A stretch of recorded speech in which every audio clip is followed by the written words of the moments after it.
안녕하세요. 제2의 인생 황혼이혼의 진행자 이종현 변호사입니다.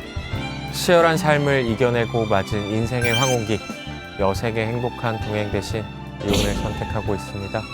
제2의 인생 황혼이혼에서는 황혼의 부부가 왜 이별을 결심하는지, 그 과정에서 겪는 현실적인 문제들은 무엇인지에 대해 다양한 사례를 알아보며 법률 지식을 전해드리겠습니다.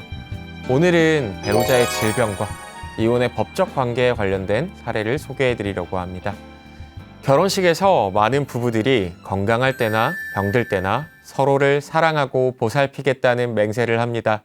하지만 현실에서는 배우자의 심각한 질병이 혼인관계를 어렵게 만드는 경우가 적지 않습니다. 과연 배우자의 질병은 법적으로 이혼 사유가 될 수 있을까요? 오늘은 이러한 질문에 한번 답을 드려보려고 합니다. 남편이 치매 진단을 받았는데 폭력성까지 보이고 있어 함께 살기 너무 힘듭니다. 이혼할 수 있을까요? 아내가 조울증으로 10년째 투병 중인데 제 건강도 악화되고 경제적으로도 너무 힘듭니다. 이러한 상황에서 이혼을 제기하면 법원에서 받아줄까요? 배우자에게 불치병이 생겨 간병을 해야 하는데 제가 이혼을 한다고 하면 법원에서 받아줄까요? 제가 비난받지는 않을까요? 하지만 저도 너무 힘듭니다. 이런 고민들을 안고 법률 상담을 찾아오시는 분들이 많습니다. 오늘 방송에서는 배우자의 질병이 이혼 사유가 될 수 있는지에 대한 법적인 근거, 그리고 판례의 입장을 소개해드린 이후에 구체적인 사례를 통해서 또 보다 상세하고 흥미로운 설명을 하려고 합니다. 먼저 배우자의 질병이 이혼 사유가 될 수 있는 법적 근거부터 살펴보겠습니다. 여러 번에 걸쳐서 설명을 드렸던 내용인데요. 우리 민법은 제840조에서 재판상 이혼 사유에 대해 규정하고 있습니다. 한 가지씩 살펴본다면 배우자의 부정한 행위가 있었을 때, 배우자가 악의로 다른 일방을 유기한 때, 배우자 또는 그 직계 존속으로부터 심히 부당한 대우를 받았을 때, 자기의 직계 존속이 배우자로부터 심히 부당한 대우를 받았을 때, 배우자의 생사가 3년 이상 분명하지 아니한 때, 기타 혼인을 계속하기 어려운 중대한 사유가 있을 때, 이 중에 배우자의 질병과 관련된 명시적인 내용은 찾아보시기 어렵지요. 마지막으로 있는 제6호, 기타 혼인을 계속하기 어려운 중대한 사유가 있을 때라는 포괄적 규정에 따라 배우자의 질병도 이혼 사유로 인정될 수 있습니다. 배우자의 질병을 이유로 한 이혼 청구를 이해하기 위해서는 이혼의 기본 원칙인 유책주의와 파탄주의의 충돌을 이해할 필요가 있습니다. 우리 민법과 법원은 기본적으로 유책주의를 채택하고 있습니다. 그 말은 혼인 파탄의 책임이 있는 배우자는 이혼을 청구할 수 없다는 것입니다. 반면 파탄주의는 혼인관계가 회복 불가능하게 파탄되었다면 그 원인에 대한 책임과 관계없이 이혼을 허용해야 한다는 입장입니다. 배우자의 질병과 관련된 이혼 사례에서 이 두 원칙의 충돌이 뚜렷하게 나타납니다. 질병 자체를 배우자의 책임으로 볼 수 있는 경우는 매우 드물 것입니다. 질병이 있는 배우자를 상대로 한 이혼을 청구하는 경우에 유책주의에 따르면 매우 신중한 판단이 필요합니다. 그러나 실무적으로 법원은 질병의 성질, 정도, 그 지속 기간, 치료의 가능성, 간병 부담 등을 종합적으로 고려해서 유책주의의 엄격한 적용을 때로는 완화하고 어느 정도 파탄주의적인 요소를 반영한 판단을 내리기도 합니다. 법원은 배우자의 질병을 이유로 한 이혼 청구를 판단할 때 질병의 종류와 정도를 중요한 기준으로 삼고 있습니다. 그 기준 중 하나는 질병의 종류가 정신질환인지 아니면 신체질환인지로 또 나눠볼 수 있습니다. 정신질환, 조울증, 치매 같은 정신질환들이 있겠죠. 그리고 신체질환에 따라 다른 기준이 적용될 수 있습니다. 특히 정신질환의 경우 배우자와의 정상적인 의사소통이나 부부관계 유지 자체가 어려워질 수 있어 혼인관계의 파탄 가능성이 더 크다고 볼 수 있습니다. 먼저 정신질환에 관련된 대법원 판례의 입장을 소개해드리겠습니다. 대법원은 가정은 단순히 부부만의 공동체에 지나지 않는 것이 아니고 그 자녀 등이 이에 관계된 모든 구성원의 공동생활을 보호하는 기능을 가진 것으로서 부부 중 일방이 불치의 정신병에 이환되었고 그 질환이 단순히 애정과 정성으로 간호되거나 예후가 예측될 수 있는 것이 아니고 그 가정의 구성원 전체에게 끊임없는 정신적, 육체적 희생을 요구하는 것이며 경제적 형편에 비추어 많은 재정적 지출을 요하고 그로 인한 다른 가족들의 고통이 언제 끝날지 모르는 상태에 이르렀다면 온 가족이 헤어날 수 없는 고통을 받더라도 타방 배우자는 배우자 간의 애정의 터잡은 의무에 따라 한정없이 참고 살아가라고 강요할 수는 없는 것이므로 이러한 경우에는 민법 제840조 제6항 소정의 재판상 이혼 사유에 해당한다. 현재 부부의 일방이 정신병적인 증세를 보여 혼인관계를 유지하는 데 어려움이 있다고 하더라도 그 증상이 가벼운 정도에 그치는 경우라든가 회복이 가능한 경우인 때에는 그 상대방 배우자는 사랑과 희생으로 그 병의 치료를 위하여 전력을 다하여야 할 의무가 있는 것이므로 이러한 노력도 하여 보지 않고 정신병 증세로 인해 혼인관계를 계속하기 어렵다고 판단하여 곧 이혼 청구를 할 수는 없다고 판시하였습니다. 이 판결은 1995년에 있었던 대법원 판결인데요. 사실관계와 결론을 간략히 우선 소개해드리겠습니다. 이 판결의 주인공은 그 40대 초반의 직장인 남성과 30대 후반의 전업주부 여성이었습니다. 두 사람은 1988년 혼인신고를 마치고 부부가 됐습니다. 남편은 결혼 후 서울의 한 여자상업고등학교 서무직원으로 근무했고 아내는 가사를 전담했습니다. 그런데 결혼 직후부터 아내에게 이상행동이 나타나기 시작했습니다. 남편이 출근을 하면 남편의 직장에 수시로 전화를 걸어서 두서없는 말을 하거나 그릇이랑 지갑이 없어졌다고 횡설수설을 하고 또 괴성을 지르기까지 하고 해서 남편이 집에 달려가면 나 아무런 문제가 없다고 하는 등 이상한 행동을 반복했습니다. 남편은 결국 이러한 일이 반복되어 직장을 그만두게 되었고 건설회사에 새로 취직을 하게 됩니다. 그런데 아내는 그 회사로도 수시로 전화를 해서 남편의 직장 상사에게 폭언을 하고 남편이 아들을 죽이려고 한다고 말하는 등 비정상적인 행동이 더욱 심해져만 갔습니다. 남편은 어떻게든 아내를 치료하기 위해서 노력했으나 아내는 치료조차 완강히 거부했습니다. 상황은 점점 악화되어 갔습니다. 91년도 서울의 은평구에 새를 살고 있었는데요. 두 사람은 아내의 정신병적 발작 증세가 더 심해졌고 이유도 없이 남편한테 그릇을 던지고 심지어는 칼로 찔러 죽이겠다고 위협까지 하였습니다. 그런 생활이 지속되다가 아내는 남편에게 의논도 없이 일방적으로 살고 있던 집의 보증금을 빼서 혼자 인천으로 이사를 갔습니다. 그러더니 또 얼마 지나지 않아서는 다시 강원도에 자기 친정으로 거처를 옮겨갔습니다. 이런 상황을 견디다 못해 92년 11월 아내를 상대로 이혼 소송을 제기하게 됩니다. 소송이 진행되자 아내는 더 이상 내가 난폭한 행동을 하지 않겠다라고 또 남편에게 용서를 구했습니다. 또 남편은 이런 아내의 모습에 마음이 약해져서 이혼 소송을 취하하게 되었고 다시 동거를 시작합니다. 그런데 동거를 시작한 지 열흘 만에 아내는 갑자기 잠을 자다가 괴성을 지르고 남편한테 보기 싫으니 나가라고 또 소리를 질렀습니다. 그 이후 남편은 어쩔 수 없이 같이 동거하던 집을 나와서 또다시 별거를 하게 되었습니다. 그 이듬해 1월 아내는 자신이 데리고 있던 양육하려던 아들을 갑자기 남편이 양육해야 한다고 하면서 시어머니인 남편의 모친에게 데려다 주었습니다. 그러더니 또 그날 같은 날 오후에 몇 시간 뒤에 찾아와서는 내가 또 아들을 데려가겠다고 소리를 질렀습니다. 시어머니는 왜 아이한테 혼란을 주냐고 이제 아내를 나무랐고 그러자 아내는 주먹으로 시어머니의 얼굴을 때려 넘어지게 했고 멱살을 잡고 또 밀어서 넘어지게 했으며 이를 말리는 남편을 강목으로 구타하기까지 하였습니다. 이 사건에서 남편은 아내의 정신병적 증세로 정상적인 부부 생활이 불가능해서 이혼 외에는 다른 해결책이 없다고 생각을 하게 됐고요. 결국 다시 이혼 소송을 제기하게 됩니다. 반면 아내는 자신의 행동이 단순히 이제 성격적인 어떤 문제였을 뿐 정신병적 증세까지는 아니었다라고 반박을 했습니다.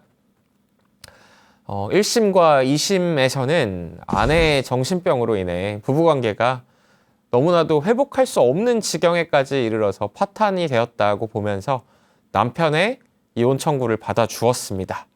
그런데 제가 앞서 대법원의 판결 내용을 설명해 드렸지요.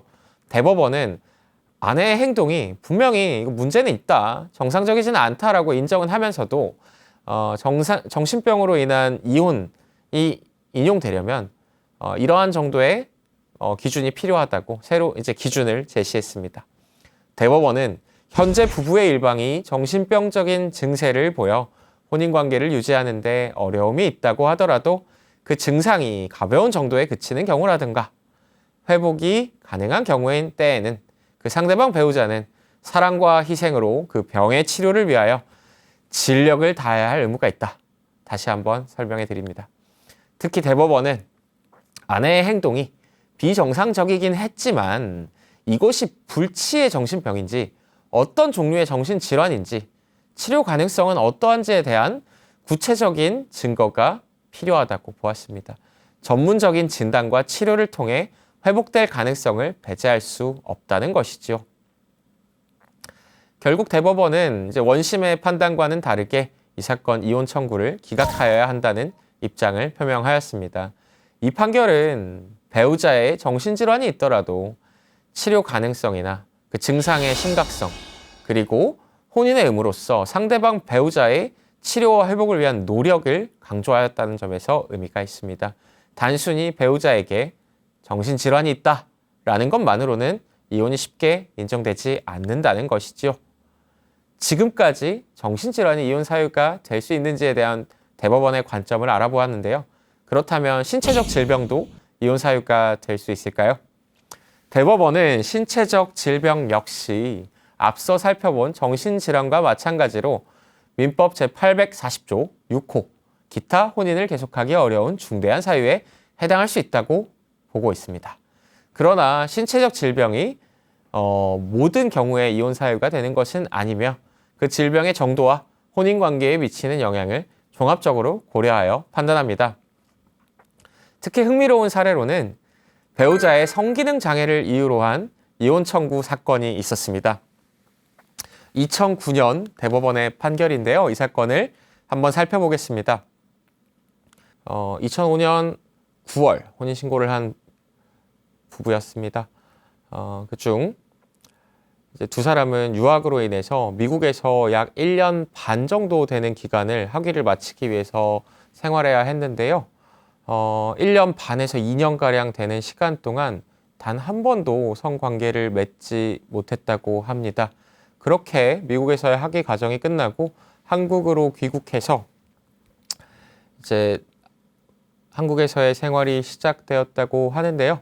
그럼에도 불구하고 두 사람의 관계는 계속해서 남편의 관계 거부로 인해서 정상적인 부부관계를 회복이 어려웠다고 합니다. 심지어는 부모님들까지도 두 사람이 좀 부부관계를 해볼 것을 설득을 했는데 그마저도 잘 개선이 이루어지지는 않았다고 합니다. 상당히 안타깝죠. 그리고 심리 상담까지 했음에도 좀 노력하는 모습을 보이는 것은 없었다고 합니다. 결국에는 이제 두 사람은 각방 생활을 하게 됐고 아내의 강력한 이혼 의사로 인해서 이혼 소송까지 제기되었습니다. 아내는 남편이 계속해서 성관계를 거부해서 혼인 생활의 본질적인 요소인 부부 간의 성적 결합이 이루어지지 않았으므로 이는 혼인을 계속하기 어려운 중대한 사유에 해당한다고 주장을 했습니다. 대법원은 이 사건에서 중요한 법리를 다음과 같이 제시했습니다. 부부 간의 성관계는 혼인의 본질적 요소이므로 성적 불능, 기타 부부 상호 간의 성적 요구의 정상적인 충족을 저해하는 사실이 존재하는 경우 이는 혼인을 계속하기 어려운 중대한 사유가 될 수 있으므로 정당한 이유 없이 성교를 거부하거나 성적 기능의 불완전으로 정상적인 성생활이 불가능한 경우에는 혼인을 계속하기 어려운 중대한 사유가 있다고 할 것이나 전문적인 치료와 조력을 받으면 정상적인 성생활로 돌아갈 수 있는 가능성이 있는 경우에는 일시적인 성기능에 장애가 있거나 부부간의 성적인 접촉이 단기간 부존재하더라도 그 정도의 성적 결합만으로는 혼인을 계속하기 어려운 중대한 사유가 될 수 없다고 하였습니다. 대법원은 이 사건의 결론으로 원고와 피고 사이의 혼인관계가 파탄되었다고 볼 수는 있지만 그 원인이 피고의 귀책 사유가 될 수는 없다고 판단하였습니다. 또한 두 사람이 혼인관계 회복을 위한 노력을 충분히 기울이지 않았고 일방적인 이혼 이사만으로 이혼을 받아들일 수 없다고 결정했습니다. 따라서 대법원은 이 사건 원고의 이혼 청구가 기각되어야 한다고 판단하였습니다. 이 대법원 판결을 통해 우리는 성기능 장애와 같은 신체적 문제도 상황에 따라 이혼 사유가 될 수 있음을 알 수 있습니다. 그러나 치료 가능한 일시적인 문제인 경우에만 배우자가 치료와 회복을 위해 충분한 노력을 기울일 의무가 있다는 점을 강조하고 있습니다. 또한 혼인 파탄의 책임이 어느 쪽에 있는지, 혼인관계를 회복하기 위한 노력을 얼마나 기울였는지도 중요한 판단 기준이 된다는 점을 알 수 있습니다. 이처럼 배우자의 질병이 이혼 사유가 되는지 여부는 단순히 질병의 존재만으로 결정되는 것이 아니라 질병의 치료 가능성, 예후, 질병이 부부 생활에 미치는 영향의 정도, 질병에 대한 치료 노력, 회복 의지, 혼인관계 유지 및 회복을 위한 양측의 노력의 정도 등 다음과 같은 요소들을 종합적으로 고려하여 판단됩니다. 대법원의 기본적인 입장이 이해가 되셨을까요? 이제부터는 사례를 통해 보다 자세하게 설명드리겠습니다. 첫 번째 사례입니다. 남편과 아내는 결혼한 지 15년 정도 됐고요. 슬하에 2명의 자녀를 두고 있었습니다. 첫째 아이는 13살, 둘째 아이는 11살이었습니다. 남편은 대기업에 근무하는 회사원이었고 아내는 결혼 전까지 디자인 회사에 근무했으나 결혼 후에는 전업주부로 아이들 양육에 집중하고 있었습니다. 결혼 초기에는 별다른 문제가 없었으나 둘째 아이를 출산한 후부터 아내에게 이상한 증상이 나타나기 시작했습니다. 처음에는 단순한 산후 우울증 정도로 생각을 했다고 합니다. 근데 시간이 지날수록 증상이 점점 더 악화되어 갔습니다. 아내는 때로는 극도의 흥분 상태를 보이다가도 갑자기 심한 우울감에 빠지는 등 감정의 기복이 매우 심했습니다. 흥분 상태일 때는 밤새 잠을 자지 않고 집안 정리를 하거나 온라인 쇼핑을 하는 등 과도한 지출을 하기도 했습니다. 반면 우울 상태에 빠지면 며칠 동안 침대에서 일어나지도 못하고 자녀들의 식사나 등하교 준비도 하지 못하는 상황이 발생하곤 했습니다. 그런 모습이 1년 정도 지속이 됐고 아내는 지인의 권유로 정신과를 찾았습니다. 정신과 의원에서 양극성 장애 진단을 받게 되었습니다. 흔히 조울증이라고 하는데요. 이로 인해서 약물 치료가 시작되었습니다. 그러나 또 약물의 부작용이 발생을 했고요. 아내는 약물 먹는 것을 거부하기도 하였고 아내의 증상은 점점 더 불안정해져 갔습니다. 상황이 점점 더 심각해져 갔고 아내는 자녀들의 사소한 실수에도 과도하게 화를 내고 때로는 신체적인 학대를 하는 모습까지도 보였습니다. 첫째 아이의 머리채를 잡고 흔들거나 둘째의 허벅지를 꼬집어 멍이 들게 하는 일까지 있었습니다. 특히나 아이들이 시험에서 좋은 성적을 얻지 못하면 아이들에게 욕설을 하면서 고함을 지르고 아이들에게 물건을 집어 던지기까지 하였습니다. 남편은 아내의 치료를 위해 여러 병원을 찾아다녔고 끝내 대학병원 정신과에 아내를 입원시켜 치료를 받게까지 했습니다. 상태가 조금 안정되는 것 같아서 퇴원을 시켰지만 퇴원 후에도 증상은 호전되지 않았고 아이들의 정서도 점점 불안해져 갔습니다. 그러던 중 결정적인 사건이 발생했습니다. 아내는 남편의 회사 동료들에게 수십 통의 문자 메시지를 보내서 남편이 불륜을 저지르고 있다는 망상적인 내용을 전송했습니다. 또한 자녀들의 학교에도 찾아가 교사들 앞에서 고함을 지르면서 남편이 아이들을 학대하고 있다는 거짓 주장까지 해서 한바탕 난리가 났습니다. 이 사건으로 인해서 남편은 회사에서의 입지에 심각한 타격을 입었고 자녀들은 학교에서 친구들의 놀림을 받는 상황에 처하게 됐습니다. 결국 남편은 아내의 치료를 위해서 다시 한번 병원 입원을 권유했지만 아내는 이를 거부하고 오히려 남편을 향해 폭력적인 행동을 보였습니다. 아내는 남편의 얼굴을 핥히고 칼로 위협하기까지 하였습니다. 이 사건 이후 남편은 자녀들의 안전을 위해 별거를 결정했고 아내를 상대로 이혼 소송을 제기했습니다. 소송 과정에서 자녀들의 심리 상담도 진행되었는데요. 두 아이 모두 어머니에 대한 심각한 두려움을 표현했고 아빠와 함께 살기를 원한다는 의사도 분명했습니다. 아내는 남편과 이혼하는 것을 원하지 않았고 아이들과 떨어져 사는 건 역시 거부하였습니다. 그렇기 때문에 이혼을 하게 되더라도 양육권과 친권을 자신이 갖기를 원하였는데요. 과연 법원은 이 부부의 이혼 소송에서 어떤 결론을 내렸을까요?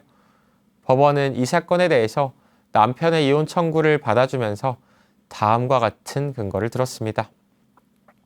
첫째, 아내의 양극성 장애는 완치가 어려운 만성 질환으로 증상이 심각할 때에는 남편과 자녀들의 안전에 중대한 위협이 될 수 있다고 보았습니다. 둘째, 아내의 질병으로 인한 행동은 단순히 애정과 정성으로 간호할 수 있는 수준을 넘어서 가정의 구성원 전체에게 지속적인 정신적, 육체적 희생을 요구하는 상황에 이르렀다고 판단했습니다.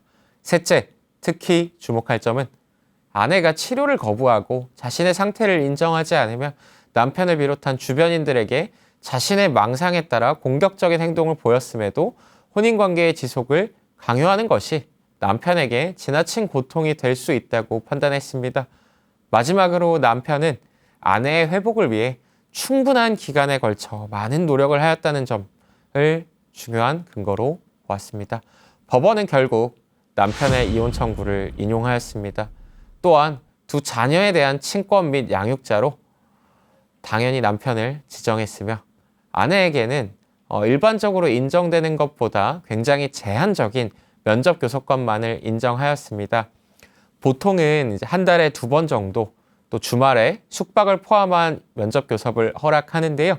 이 사건에서는 한 달에 1번 법원에 있는 면접 교섭센터에서 2시간 이내로만 자녀들을 만날 수 있도록 제한하였습니다.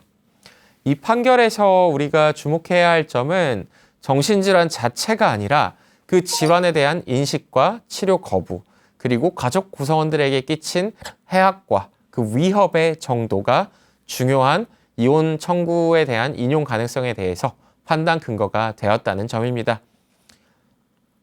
자, 이번에는 신체 질환이 이혼 사유가 될 수 있는지에 대해서 다투었던 사례를 소개해 드리도록 하겠습니다. 앞서 정신질환 사례를 통해 배우자의 질병이 이혼 사유로 인정받기 위해서는 질병의 심각성, 치료 가능성, 그리고 가족에 미치는 영향 등이 종합적으로 고려된다는 점 이해하셨지요? 이번에는 사고로 인한 심각한 신체 장애가 발생한 경우에 대해서 살펴보겠습니다. 이 사건의 주인공인 부부는 결혼한 지 약 20년이 된 부부였고 성년이 된 자녀가 있었습니다. 아내가 자녀를 출생할 때요.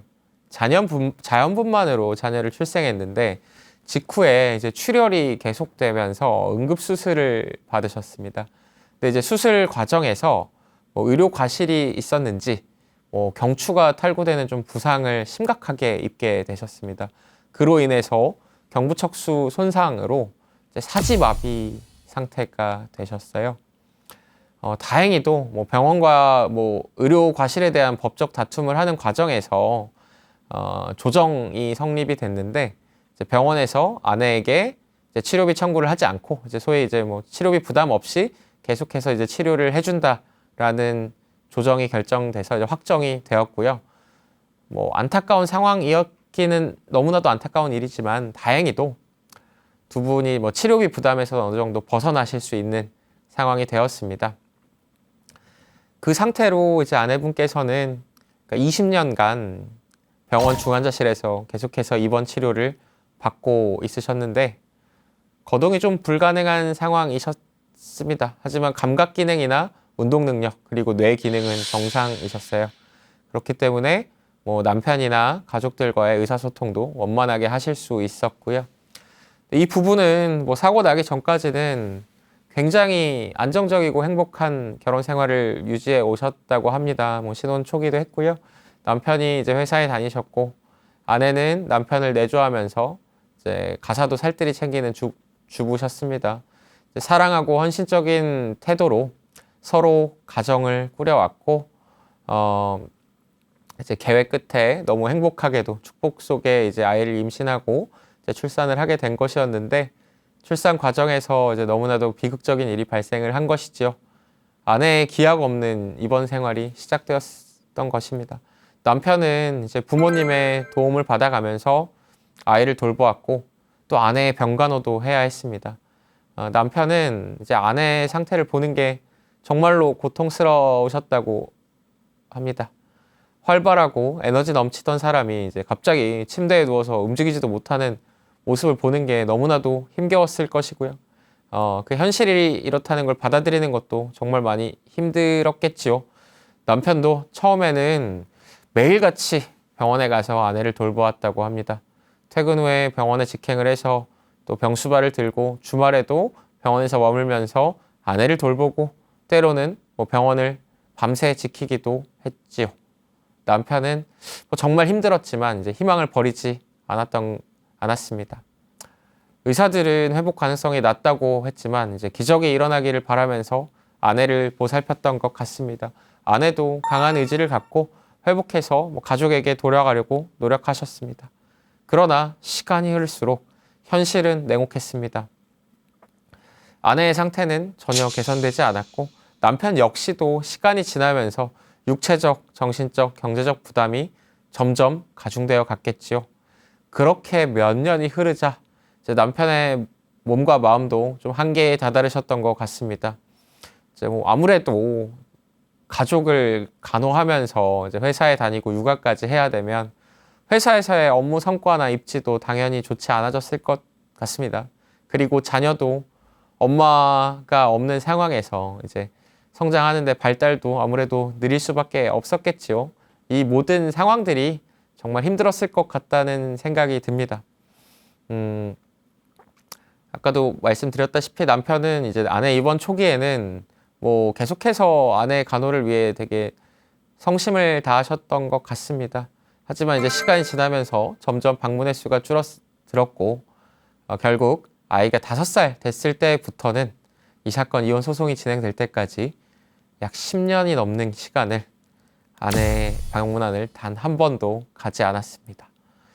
뭐 남편의 마음도 어느 정도 이해는 되지만 남편분의 행동이 여기서 멈췄던 것은 아니었습니다. 남편은 아내의 사고로부터 5년 정도 지났을 무렵에 다른 여성을 만나게 되셨습니다. 처음에는 뭐 정서적인 지지자로 시작이 됐겠죠. 하지만 점차 그 관계가 발전하면서 사실혼 관계가 되었습니다. 심지어 그 여성과 사이에서 자녀도 태어났고요. 한편으로는 또 이 사건의 주인공인 부부 사이에서 태어난 아이도 정작 본인의 생모가 아니라 이 사실혼 배우자가 자신의 엄마라고 알고 성장을 하기까지 하였다고 합니다.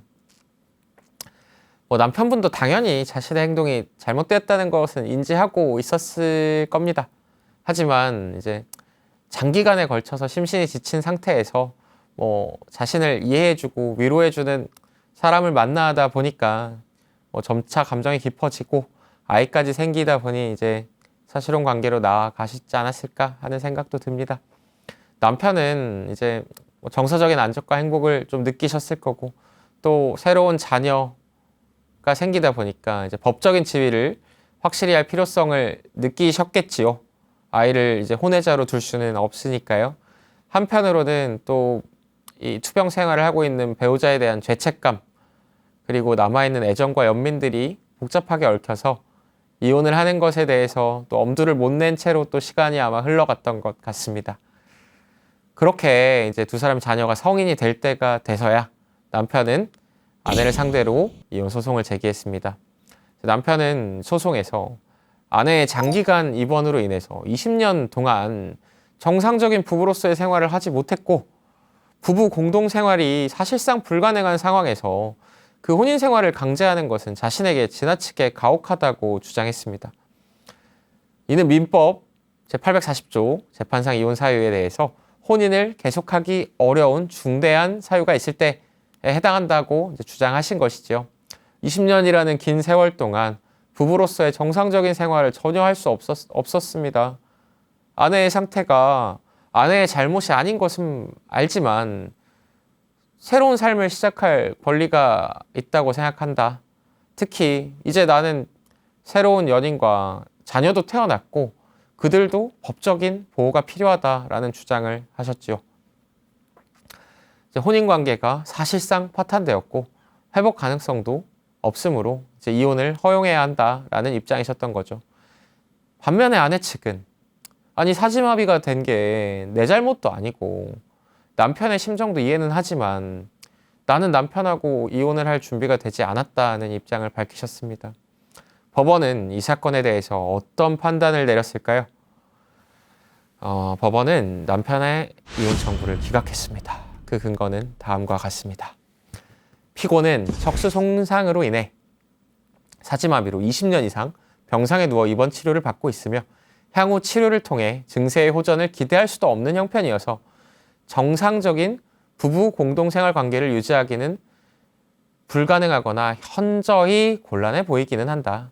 그러나 위와 같은 상황은 피고가 사건 본인을 출산하는 과정에서 발생한 것으로서 피고에게 그 어떠한 책임도 물을 수 없고 원고는 피고가 입원한 후 불과 몇 년 만에 다른 여성을 만나 지금까지 사실혼 관계로 지내오고 있으며 법원의 강제 조정 결정에 의해서 병원 치료비를 부담하지 않게 되어 한정 없는 경제적 희생을 감내할 필요도 없으므로 원고로 하여금 피고와의 법률상 혼인관계를 지속하면서 살아가라고 하는 것이 참을 수 없는 고통이 된다고 보기 어렵고 나아가 비록 병원에서 치료비 모두를 부담한다고 하더라도 피고에게는 가족의 보살핌과 간호가 절실히 필요한 상황임에도 원고는 피고의 입원 후 불과 몇 년 동안만 병원에 방문하다가 발길을 끊고 피고의 원가족에게 피고를 맡겨둔 채 방치하였으며 사건 본인조차 피고에게 보여주지 않는 등 배우자로서의 부양, 협조의 의무를 다하지 않았으므로 결국 피고를 악의로 유기하였다고 봄이 상당하다. 따라서 원고와 피고의 혼인 생활의 계속을 강제하는 것이 원고에게 참을 수 없는 고통이 되는 경우에 해당한다고 보기 어렵고 설령 그렇지 않다 하더라도 피고를 악의로 유기한 원고의 이 사건 청구를 받아들일 수 없다. 나아가 피고가 비록 사지마비로 향후 계속해서 입원 치료를 받아야 하고 부부간의 동거, 부양, 협조 의무를 제대로 이행할 수 없는 상황임을 잘 알고 있으며 그러한 상황에서 어쩔 수 없이 원고가 다른 여성과 사실혼 관계로 지내는 것까지도 이를 용인하고는 있으나 그러한 사실만으로 피고가 혼인을 계속할 의사가 없음이 객관적으로 명백함에도 오기나 보복적 감정에서 이혼에 응하지 않는 것이라고 단정하기 어렵고 달리 이를 인정할 만한 증거도 없다. 이 판결은 배우자의 신체 질환이 이혼 사유가 될 수 있는지에 대한 중요한 시사점을 제공합니다. 첫째, 배우자의 신체 질환이 아무리 심각하더라도 그것이 배우자의 귀책 사유 없이 발생한 경우 단지 질병이 있다는 이유만으로 이혼 청구는 어렵습니다. 둘째, 우리 법원은 유책주의 원칙을 엄격히 적용하고 있습니다. 혼인 파탄에 책임이 있는 배우자는 이 사례에서는 남편이 되겠지요. 이혼을 청구할 수 없다는 원칙을 유지하고 있습니다. 셋째, 이 사례에서 강제조정 결정으로 치료비 부담이 없어진 점과 같이 질병으로 인해 경제적 부담이 완화된 상황은 배우자의 질병을 이유로 한 이혼 청구를 인용하는 데 있어서 근거가 더욱 약하다라는 입장입니다. 이 사례는 우리에게 몇 가지 깊은 고민을 던집니다. 한편으로는 20년 동안 정상적인 부부 생활이 불가능한 상황에서 남편의 새로운 삶에 대한 열망을 이해해 볼 수 있습니다. 인간은 정서적, 육체적 친밀감을 필요로 하는 존재이며 오랜 기간 이러한 욕구가 충족되지 못하는 상황은 분명 남편에게 엄청나게 큰 고통입니다. 20년이라는 긴 세월 동안 부부로서의 정상적인 생활을 할 수 없다는 것은 분명 매우 어려운 상황입니다. 남편이 정서적 지지와 위안을 찾아 다른 관계를 형성한 것은 인간적으로 이해할 수 있는 측면도 있습니다. 그러나 다른 한편으로는 아내가 자신의 잘못 없이 겪게 된 불행에 대해 법적 배우자로서의 책임을 회피하려는 모습에 법원이 제동을 걸었다고 볼 수 있습니다.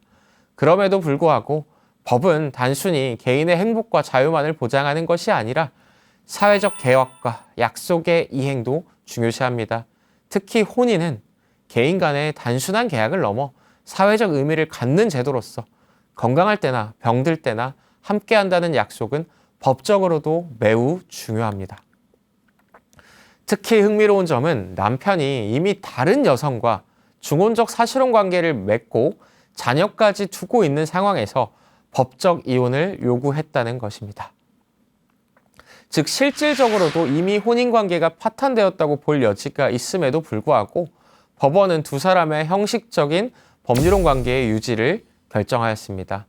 남편은 이미 실질적으로 다른 가정을 꾸리고 있었습니다. 그럼에도 불구하고 법원이 이혼 청구를 허용하지 않은 것은 법률혼의 의미가 단순한 감정적, 실질적 결합을 넘어서는 것이라는 점을 보여줍니다.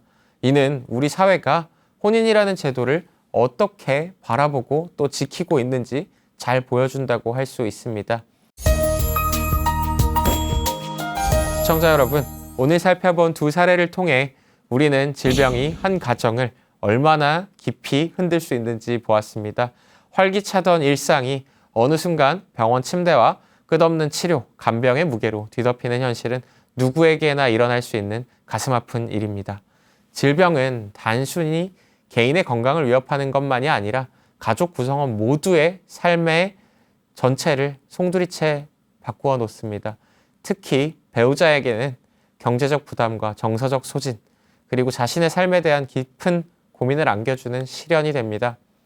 그러나 우리가 오늘 사례에서 보았듯이 배우자의 질병 앞에서 옳은 태도가 무엇인지는 단순히 정의할 수 없는 복잡한 문제입니다. 혼인의 무게와 개인의 행복 사이에서 의무의 이행과 감당할 수 없는 한계 사이에서 누구도 쉽게 정답을 말할 수는 없을 것입니다. 다만 한 가지 확실한 것은 우리 모두가 언제든 질병의 당사자가 될 수 있다는 사실입니다. 배우자가 질병을 앓고 있는 많은 분들이 배우자의 회복뿐만 아니라 행복한 일상의 회복까지 얻으시기를 바라겠습니다. 오랜 세월 함께 해온 부부가 이혼을 결심하는 것은 비단 두 사람만의 일이 아닙니다. 어려운 결정을 하시기 전에 진솔한 대화와 진심 어린 이해로 서로를 다시 한번 돌아봐 주십시오. 그래도 할 수밖에 없는 결심이라면 저희 제2의 인생 황혼이혼이 올바른 선택을 돕는 길잡이가 되어드리겠습니다. 오늘도 함께 해주셔서 고맙습니다.